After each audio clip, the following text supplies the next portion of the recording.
¿Qué pasaría si tú logras diseñar una vida que encarne esta conexión con la naturaleza? Cada vez que respiramos nos estamos integrando con la vida, cuando en realidad nosotros somos esa naturaleza en sí misma. La naturaleza es lo que yo soy y es una sabiduría que está disponible para mí. Y créanme que la naturaleza también nos da respuesta e incluso diría yo que nos escucha.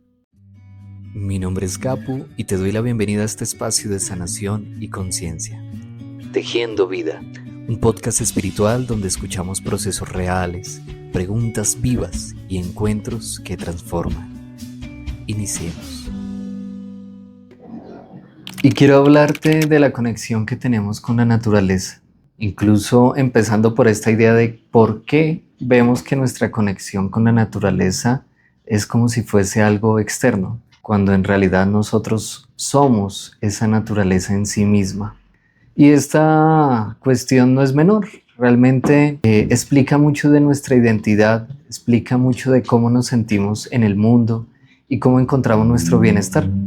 Así que en esta charla quiero plantearte algunos temas, como la naturaleza es fuente de sabiduría, es un camino de sanación, pero también nos permite un nivel de contemplación y de conexión espiritual muy especial. Es como el pez que está buscando el océano y luego se da cuenta que siempre estuvo en él. Así, todo lo que existe hace parte de la naturaleza.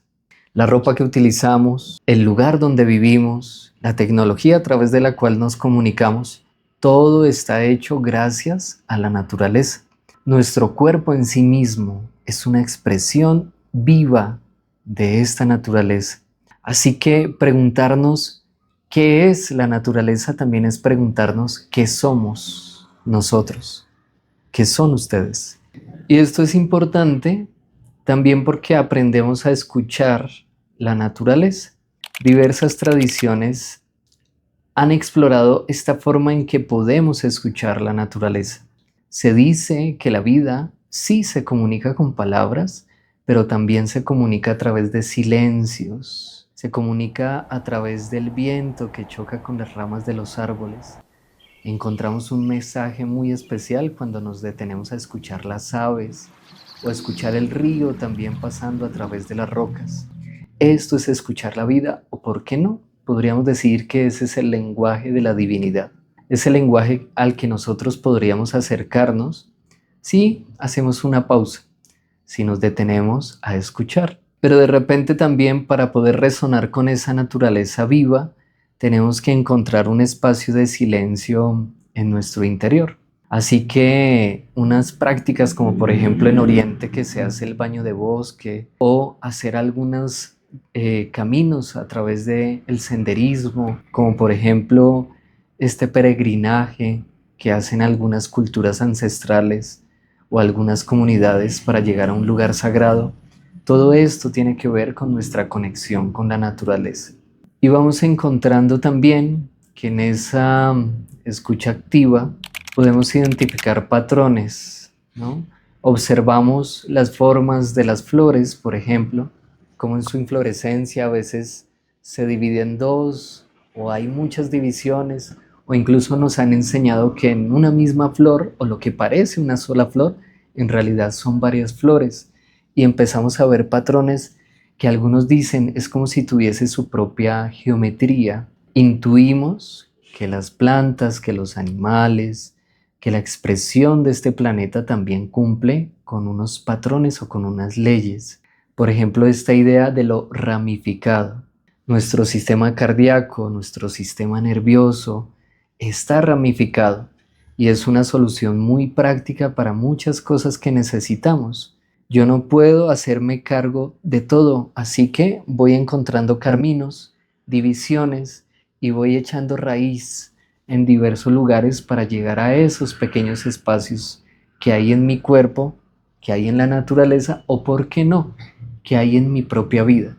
Así que en esta exploración, un concepto que me parece interesante es el de la biomimesis, cómo la biología, cómo la vida también nos podemos integrar con ella, cómo nos podemos integrar a la vida también para entender cuál es su sabiduría y qué me enseña, cuál es esa enseñanza profunda que me puede dejar una flor, una planta, la montaña, mi mascota, cualquier animal, ¿no?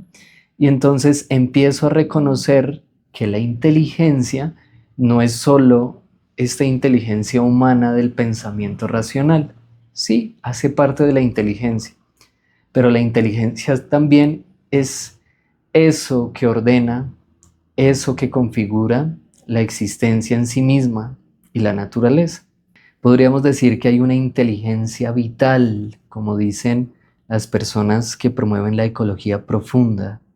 Hay una inteligencia vital que está viva. Yo de repente no sé mi cuerpo cómo está haciendo su proceso digestivo, pero lo está haciendo.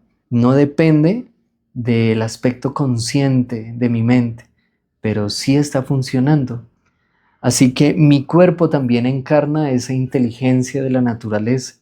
Mi cuerpo hereda, claro, de mis padres, de mis ancestros, pero también de este planeta, de muchos animales y de muchos seres que me han permitido encarnar este cuerpo con esta sabiduría viva.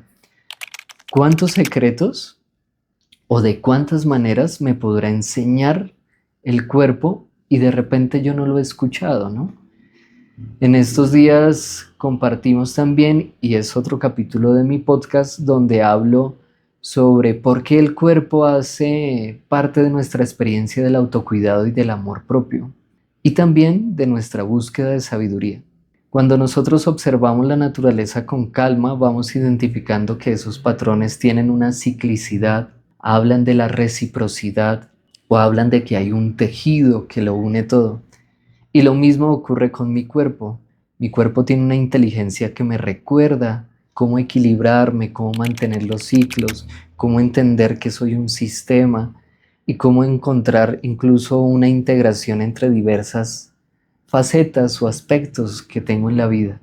Cuando yo voy explorando los ciclos, por ejemplo, voy observando que en la naturaleza esta idea de la muerte no es tan clara. Las hojas empiezan su descomposición y le dan espacio de nuevo a la vida. No hay un límite claro que podríamos marcar en muchos casos. Y así, lo que nosotros llamamos noche, ¿en qué momento termina? Lo que nosotros llamamos día, ¿en qué momento le da espacio a la noche? Realmente son procesos y son ciclos que también nos permite organizarnos, ¿no? El hecho de que yo entienda que las estaciones se van cumpliendo, el hecho de que yo sienta que vuelve a amanecer, también me permite organizar mis actividades, también me permite organizar mi propio cuerpo y mi propia mente. A veces lo que sucede es que luchamos contra esos ciclos. Nos resistimos, por ejemplo, a descansar en una sociedad que nos enseña a consumir y a producir constantemente. El descanso es visto como una pérdida de tiempo. Así que volver a la naturaleza, esa inteligencia y los patrones que nos muestra, también es volver a esa sabiduría. El descansar, el silenciarnos, el contemplar, pero también el movernos, el activarnos, el caminar, el explorar y crear en la vida misma. Estos ciclos nos están mostrando esos patrones. Por ejemplo, también cada vez que nos alimentamos, en ocasiones vamos reconociendo que la forma en que nos alimentamos ni siquiera es porque se vaya cumpliendo un ciclo corporal, que luego esta sensación de hambre corresponde realmente a que el cuerpo necesita esta energía, sino que psicológicamente yo voy anticipando un afán de una experiencia que me dé placer, que me estimule. Y entonces estoy comiendo en exceso o estoy comiendo cosas que no necesito, estoy comiendo incluso cosas que yo siento que me ponen más ansioso, ¿no? Así que alimentarnos bien también es una forma de conectar con la naturaleza. Saber que cada cosa que está servida en el plato es un elemento de la naturaleza que luego se va a convertir en mi propio cuerpo y en mi propia mente. Eso que nosotros comemos nos permite también hacer todo nuestro proceso cognitivo y mental. Así que esos alimentos no se acaban solo en la boca, que es un poco la sensación que a veces nos da, ¿no? Que los alimentos empiezan en el plato y terminan en la boca, pero realmente tienen toda una historia detrás. todo lo que la naturaleza ha hecho para que esto llegue a tus manos y cómo después de la boca también hay un proceso de transformación. Ese es el ciclo de lo externo y lo interno realmente también no tiene unas líneas completamente claras. Cada vez que respiramos nos estamos integrando con la vida. Cada vez que nos movemos y que tocamos algo estamos en profunda interacción. Por eso tal vez en esta idea del tantrismo se expresa que hay un tejido de vida, hay un tejido que une todo y nosotros hacemos parte de esta expresión. Por eso en este capítulo estoy haciendo mucho énfasis y quiero dejarles esta invitación. La naturaleza no solo es aquel lugar al que yo viajo cuando tengo un espacio libre. La naturaleza no es solo un espacio verde que de repente yo veo en imágenes o en fotografías. La naturaleza es lo que yo soy y es una sabiduría que está disponible para mí permanentemente. Claro, estar en cercanía con las plantas, y esto ya se ha estudiado, también me ofrece mucho bienestar. Recuerdo este libro, por ejemplo, el de Una mente bien ajardinada, o el libro de Biofilia, que nos recuerda cómo ese contacto con las plantas también es algo que nos genera una alegría casi primitiva. Para el ser humano, la conexión con las plantas ha sido símbolo de bienestar. Nos ubicamos o hemos vivido y hemos formado nuestros hogares cerca a las plantas, porque también entendemos lo que nos genera y es una alegría que de repente no tenemos que planear o pensar demasiado. Yo sé que tú has visitado un parque, yo sé que tú has caminado por una montaña, por una playa y has empezado a sentir que tu cuerpo y tu mente se siente distinto. A veces lo asociamos, bueno, es que estoy en un plan de turista, pero no es solo eso. O bueno, tal vez porque es un turismo ecológico profundo, ¿no? Y es una forma de habitar el territorio. Naturalmente nuestro sistema nervioso se dispone de otra manera ante las plantas y la naturaleza. Sobre todo en esta sociedad donde hay muchas pantallas, interacción de redes, estímulos también artificiales, pues vamos encontrando que los estímulos de la naturaleza tienen un flujo un poco más orgánico, hay cierto comportamiento predecible que encontramos en el ambiente y que también nos relaja, nos ubica en un lugar y nos da un bienestar que no se puede poner solo en un concepto intelectual. Hay que sentarnos en el pasto, descalzarnos y sentir la tierra, inhalar aquel aire que trae el aroma de la tierra húmeda o que de repente se siente diferente en la mañana que en la tarde y recordar por qué este tipo de espacios también son sanadores, también son necesarios. Así que si estás en casa y puedes cuidar algunas plantas y cambiarlas por estas plantas que a veces tenemos de plástico, pues está bien. Si de repente te sientes también con el cariño, la libertad y el compromiso necesario para tener una mascota de una buena manera, está bien. Es esta experiencia de conexión que todos necesitamos. ¿Por qué nuestras mascotas son tan útiles, entre comillas, útiles en nuestro cuidado emocional? ¿Qué es lo que un perro, un gato, una gata nos puede ofrecer también para esta búsqueda de nuestro silencio y nuestro bienestar?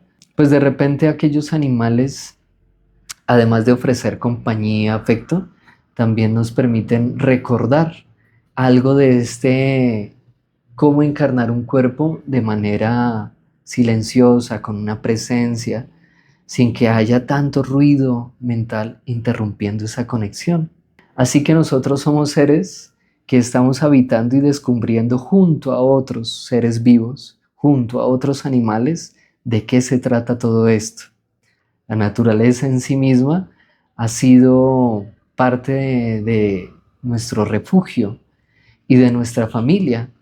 Esta idea que muchas comunidades comparten, incluso desde algunas tradiciones místicas de Europa o del cristianismo en sí mismo, tradiciones ancestrales de América, cómo la naturaleza también nos ofrece una hermandad y una familia.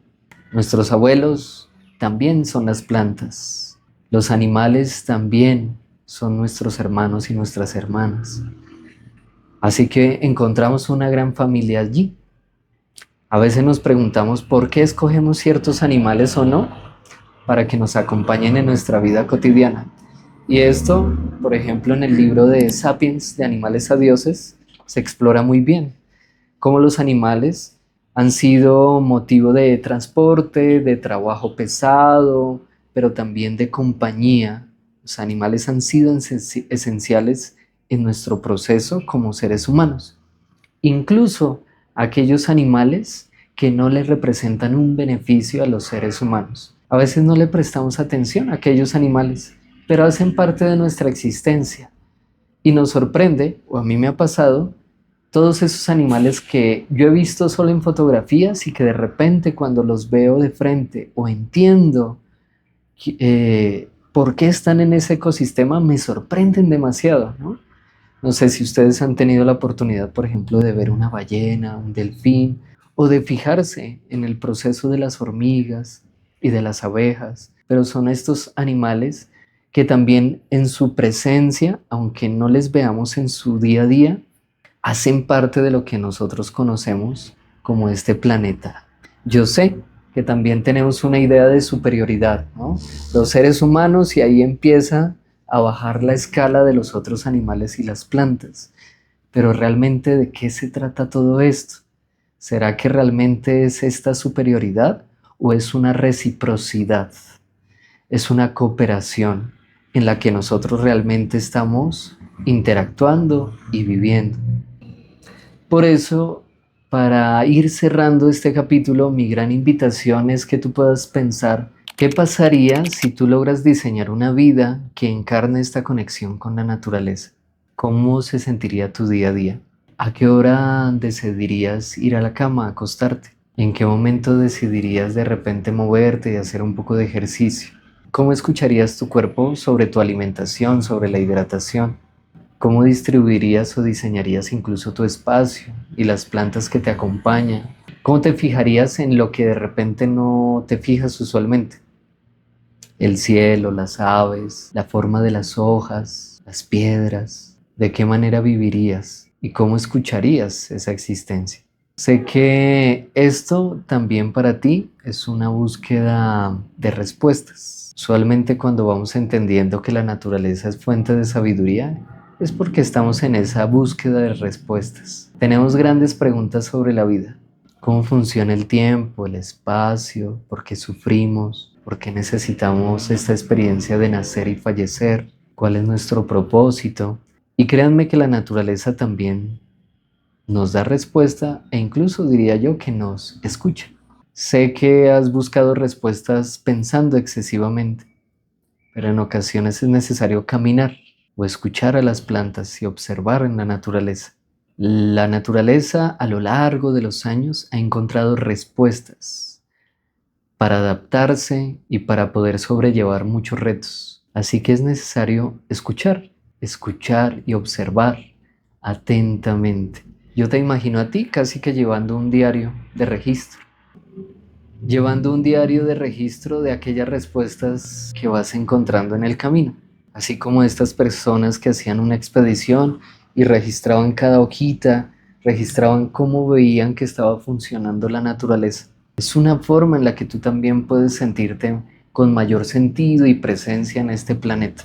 No es que tú caíste por error acá, o eres una persona que está aislada de toda la interacción de este planeta. Tú eres un hijo, tú eres una hija, tú eres una presencia viva que encarna lo que este planeta es. Así que espero que en el día a día, espero que en esta proyección puedas incluso llegar a tomar decisiones. De mi parte, la invitación es a seguir tejiendo vida, seguir tejiendo esta conexión que tenemos también con la naturaleza y que sea fuente de inspiración y de sabiduría para todo lo que podemos hacer en este hermoso planeta. Muchísimas gracias por acompañarme en este capítulo. Espero que me puedas seguir acompañando, compartiendo este video y nos vemos muy pronto. Un gran abrazo.